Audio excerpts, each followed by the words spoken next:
याद रखना, ये दुख, ये परेशानियां, ये परीक्षाएं, ये रोग, ये बीमारियां कुछ समय के लिए हैं और उसके बाद दुगनी आशीष यीशु मसीह के नाम से आप सबकी जिंदगियों में परमेश्वर देने के लिए जा रहा है।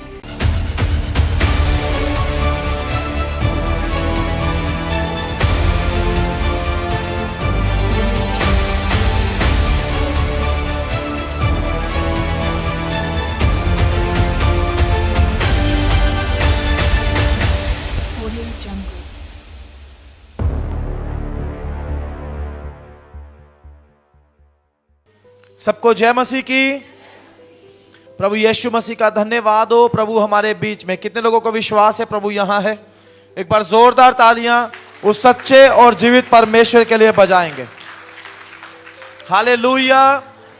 परमेश्वर सचमुच में हमारे बीच में मौजूद है। वो परमेश्वर हम पर दया करने वाला, हम पर कृपा करने वाला परमेश्वर है। हालेलुया।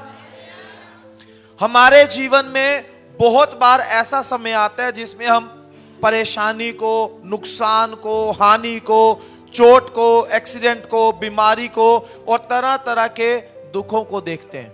हालेलुया। जब ऐसा समय आता है तो हम परेशान हो जाते हैं कि यीशु मसीह को हम जानते हैं, प्रभु को मानते हैं, चर्च भी जाते हैं, फिर हमारे साथ ऐसा क्यों हो रहा है? फिर क्यों हमारे ऊपर ये दुख आया, ये मुसीबत आई, ये बीमारी आई, ये चोट आई, ये क्यों हो रहा है हमारे साथ?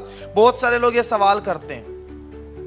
बाइबल में लिखा है, धर्मी जन पर विपत्ति पड़ती तो है, परंतु परमेश्वर उससे उनको छुड़ा लेता है।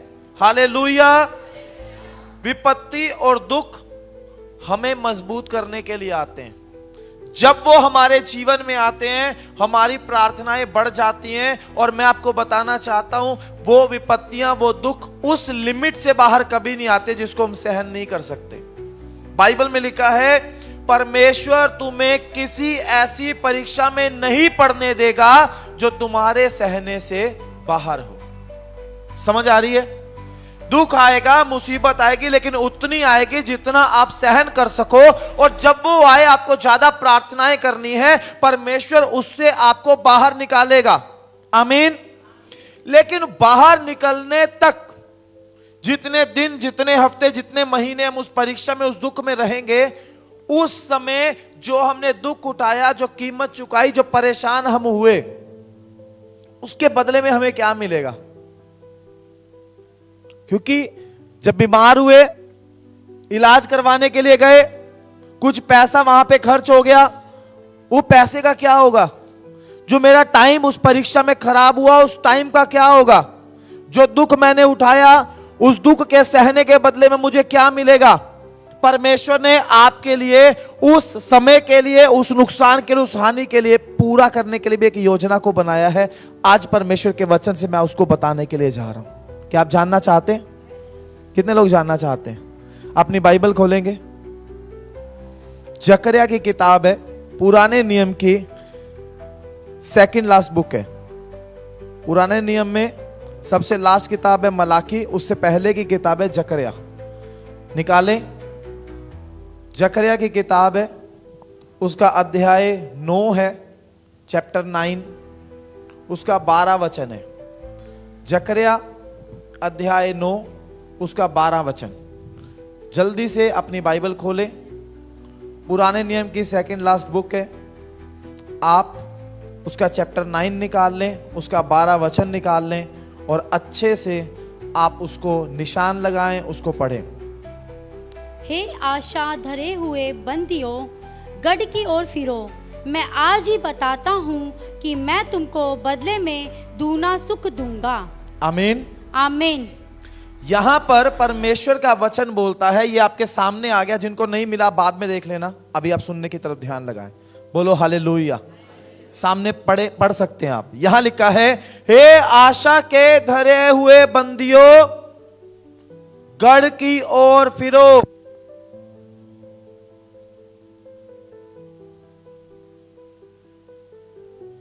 दुगना सुख दूंगा। आमीन। परमेश्वर उन लोगों से बात करता है जिनकी आशा परमेश्वर पर है, जिनका भरोसा परमेश्वर पर है, आप यहां पर आज आए हो। क्यों आए हो? क्योंकि आपको आशा है हम अंबेडकर भवन के उस हॉल में जाकर बैठेंगे, वहां परमेश्वर की उपस्थिति होगी, वहां परमेश्वर प्रार्थनाओं को सुनता है, वहां परमेश्वर चमत्कारों को करता है, वहां परमेश्वर बीमारों को चंगा करता है, वहां बड़े बड़े काम होते हैं, हम भी वहां चलते हैं। प्रभु हमारी जिंदगी में भी जरूर कुछ करेगा। आमीन। तो जिनकी आशा परमेश्वर के ऊपर है, उनसे परमेश्वर बोलता है, हे आशा के धरे हुए बंदियों, गढ़ की ओर फिरो। मैं आज ही तुम्हें बताता हूं, मैं बदले में तुमको दूना सुख दूंगा। आमीन। यानी जितना आपने दुख उठाया, जितना आप परेशान हुए, जितना आपका नुकसान हुआ, उसकी डबल ब्लेसिंग यीशु मसीह के नाम से आपकी जिंदगी में आने के लिए जा रही है। आमीन। जो पैसा आपका बीमारी में बर्बाद हो गया, जो पैसा इलाज में चला गया, जो पैसा एक्सीडेंट में आपके नुकसान की भरपाई के लिए चला गया, प्रभु बोलता है मैं तुम्हें उसके बदले में दुगना वापस करूंगा। आमीन। ये योजना परमेश्वर ने बनाई है कि जितना आपने दुख उठाया, जितना आप परेशान हुए, जितनी समस्याओं में आप पड़े, उससे डबल आप शांति को लें, उससे डबल चंगाई मिले, उससे डबल आपको धन की आशीष मिले, ताकि आप उस समय को याद कर करके रोए ना, बल्कि आगे जो दुगनी ब्लेसिंग आपकी जिंदगी में आए, आप उसके साथ, प्रभु के साथ चलते रहे। आमीन। हालेलुया। लेकिन यहां पर उन लोगों से बात हो रही है जिनकी आशा परमेश्वर पर है। बाइबल में लिखा है, आशा से लज्जा नहीं होती। जो परमेश्वर की बाट जो होते हैं, उनका मुंह कभी काला नहीं होता। हालेलुया। यानी जितने लोग दुख के समय में परमेश्वर के ऊपर उम्मीद रखते हैं, परमेश्वर पे भरोसा रखते हैं, उन सब लोगों को परमेश्वर छुड़ा भी लेता है और उस दुख के बदले में दुगना सुख भी दे देता है। आमीन। और ये परमेश्वर का मन है। ध्यान से सुनो। आपको पता है, जब परमेश्वर ने इजरायली लोगों को मिस्र देश की गुलामी से बाहर निकाला और उनको परमेश्वर एक बहुत अच्छे देश में लेकर जा रहे थे, तो परमेश्वर ने वहां पर भी ये क्या देखा? इजरायलियों ने मिस्र के अंदर बहुत ज्यादा दुख उठाया। 400 साल से गुलामी में है, बहुत लंबे समय तक इन्होंने परेशानी को उठाया, इनके ऊपर बहुत अत्याचार हुआ। इसलिए इनको किसी आसपास के देश में लेकर नहीं जाना जो साधारण है, जहां पर नॉर्मल चीजें हैं। प्रभु ने बोला, मैं अब अपने लोगों को उस देश में लेकर जाऊंगा जहां दूध और मधु की धाराएं बहती हैं। आमीन। उस समय का दुनिया का जो सबसे अच्छा देश था, जिसको कनान देश बोलते थे, परमेश्वर वहां पर अपने लोगों को लेकर गया। हालेलुया। यह है परमेश्वर की ब्लेसिंग। आमीन। और जब रास्ते में जा रहे हैं, रास्ते में जाते हुए परमेश्वर ने नियम बनाए। लाखों लोग हैं, कोई चोरी कर रहा है, कोई डकैती कर रहा है, कोई लड़ाई कर रहा है, कुछ ना कुछ चल रहा है उन लोगों के बीच में। तो जानते प्रभु ने क्या नियम बनाया? प्रभु ने नियम बनाया, अगर कोई किसी दूसरे का बैल या भेड़ बकरी मार दे या उसको चोरी करके बेच दे, तो उसको बदले में, अगर एक बैल बेचा है, एक बैल मारा है, तो बदले में 5 वापिस दे। एक भेड़ बकरी चोरी की, बेची, घात की, उसके बदले में 4 भेड़ बकरियां वापिस करे। निर्गमन 22 का 1 घर जाकर पढ़ना। यह नियम था परमेश्वर का कि जितना नुकसान करेगा उसका कई गुना वापिस भरना पड़ेगा, और जिसका नुकसान हुआ है उसको कई गुना वापिस मिल जाए। आमीन। हालेलुया। आज भी परमेश्वर ऐसा ही है। जब शैतान आपका नुकसान करता है, जब दुष्ट आत्माएं आपका नुकसान करती हैं, जब लोग आपका नुकसान करते हैं, तो परमेश्वर वापस बदले में उतना नहीं देता। आमीन। उसका कई गुना आपको यीशु मसीह वापस आपकी जिंदगियों में लौटा देता है। हालेलुया। आपके जीवन में समय की बर्बादी हुई है, आपकी जिंदगी में पैसे की बर्बादी हुई है, आपकी सेहत की बर्बादी हुई है, आपके रिश्तों की बर्बादी हुई है। जो कुछ आपका गया है, परमेश्वर उसको पुनः स्थापित करेगा, फिर से लौटा देगा, और उतना नहीं लौटाएगा, ये याद रखना, उसका कई गुना ब्लेसिंग के रूप में आपको वापस मिलने वाला है। आमीन। हालेलुया। बाइबल में एक व्यक्ति है, उसका नाम अय्यूब है। अय्यूब की किताब को पढ़ोगे तो शैतान ने उसकी परीक्षा करने के लिए परमेश्वर से परमिशन ली। परमेश्वर ने उसको परमिशन दे दी, कोई बात नहीं, मैं तुझे परमिशन दे रहा हूं, तू जो चाहता है अय्यूब के साथ कर, लेकिन उसका प्राण नहीं छीनना। आप जानते हैं अय्यूब के पास बड़ी संपत्ति थी। अय्यूब की किताब 1 अध्याय को पढ़ोगे तो पता चलेगा, बाइबल बोलते हैं पूर्वी देशों में सबसे अमीर आदमी था, कई देशों का सबसे अमीर आदमी था वो उस समय का, इतना अमीर था। और शैतान ने एक ही दिन में उसकी सारी संपत्ति को बर्बाद कर दिया, उसकी सारी संपत्ति खत्म कर दी। उसके पास जितनी भेड़ बकरियां थी 7,000 सब एक दिन में खत्म, 3,000 ऊंट सब एक दिन में खत्म, 500 गधियां सब एक दिन में खत्म, 500 जोड़ी बैल एक दिन में खत्म। जितना जितना उसके पास था सारा का सारा एक दिन में शैतान ने खत्म कर दिया। लेकिन अय्यूब ने परमेश्वर का इनकार नहीं किया, परमेश्वर के खिलाफ कुछ भी नहीं कुड़कुड़ाया। जब उसका सब बर्बाद हो गया, उसके दोस्त आए, उसके ऊपर दोष लगाने लगे, तेरे पाप के कारण ऐसा हुआ, तूने गुनाह किए, तूने गंदे काम किए, तूने प्रभु की आज्ञा को तोड़ा, इस कारण से तेरा इतना नुकसान हुआ।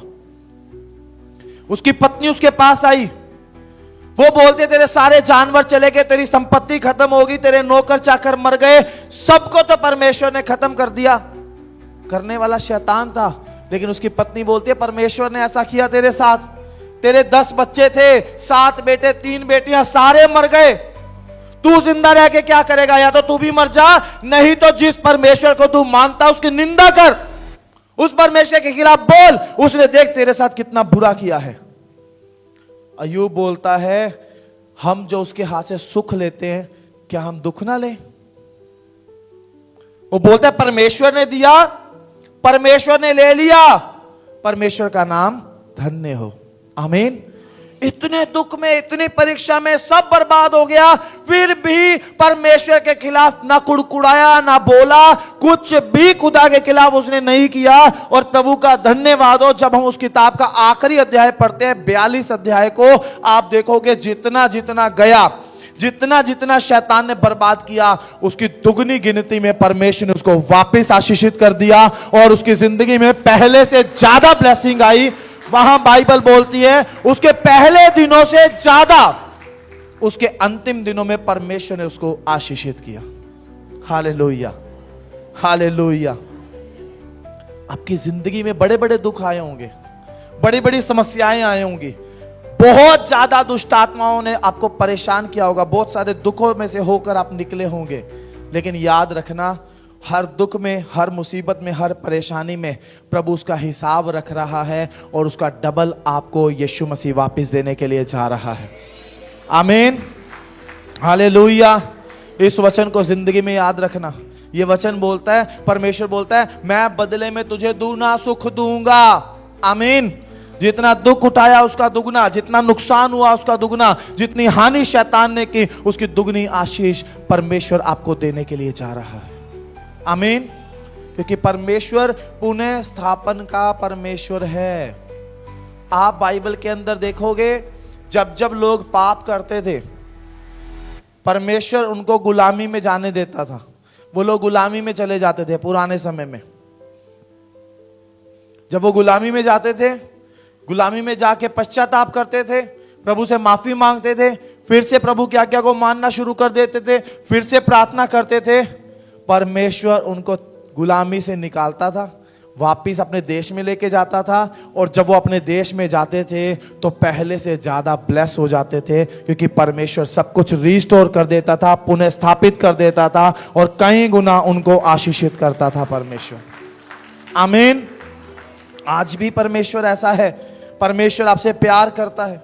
आप यहां बैठकर सोचो अपने बारे में, आपकी जिंदगी में कितने दिनों से आप दुखी हैं, कितने महीनों से, कितने सालों से आप बीमार हैं, कितनी सारी परेशानियों से आपको पिछले दिनों में होकर निकलना पड़ा है।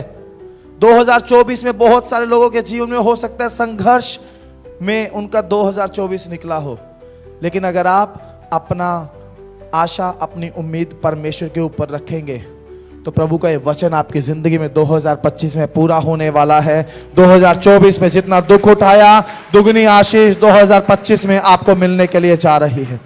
आमीन। शैतान ने आपका जितना पैसा बर्बाद किया है, वो दुगनी आशीष के रूप में इस साल आपको वापस मिलने वाला है। जितनी हानि शैतान ने आपकी की, उसकी दुगनी भरपाई परमेश्वर की ओर से आपकी जिंदगी में होने वाली है। आमीन, हालेलुया।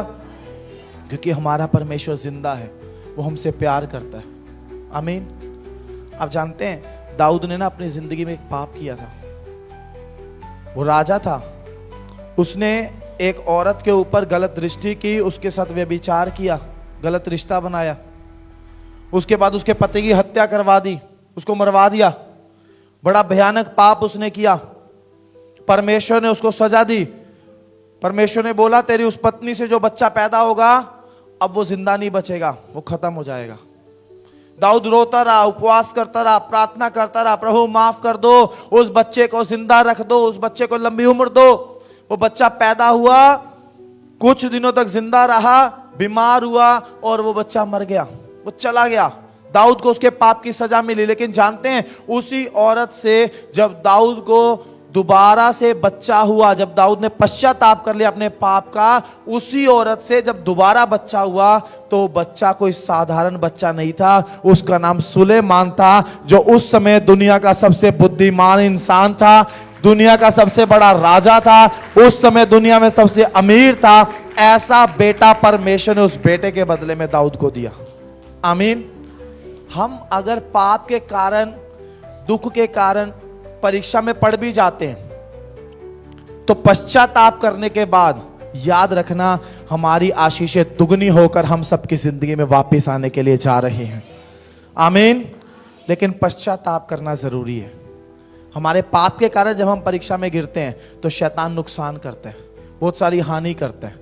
लेकिन उस समय अगर हम पश्चाताप कर लें, अपनी गलती को प्रभु के सामने मान लें, अपने गुनाह को प्रभु के सामने अंगीकार कर लें और प्रभु को बोले, प्रभु हमारी जिंदगी को फिर से पुनः स्थापित कर, रिस्टोर कर, हमारी खोई हुई आशीषों को फिर से लौटा दे, तो याद रखना, जितना खोया है उतना वापस नहीं आएगा। उसका कई गुना यीशु मसीह के नाम से आप सबकी जिंदगियों में, आप सबके परिवारों में वापस आने के लिए जा रहा है। और आप 2025 में आशीषों को पाने के लिए जा रहे हैं। आमीन, हालेलुया। तो अपने जीवन के बारे में सोच सोच कर या हालातों को देख देख कर दुखी होने की जरूरत नहीं है। याद रखना, ये दुख, ये परेशानियां, ये परीक्षाएं, ये रोग, ये बीमारियां कुछ समय के लिए हैं, और उसके बाद दुगनी आशीष यीशु मसीह के नाम से आप सबकी जिंदगियों में परमेश्वर देने के लिए जा रहा है। आमीन। सभी भाई बहनों को जय मसीह की। अगर आप दिल्ली या दिल्ली के आसपास रहते हैं, तो आप सब जरूर आएं लिविंग ग्रेस चर्च दिल्ली में। अधिक जानकारी के लिए दिए गए नंबर पर संपर्क करें।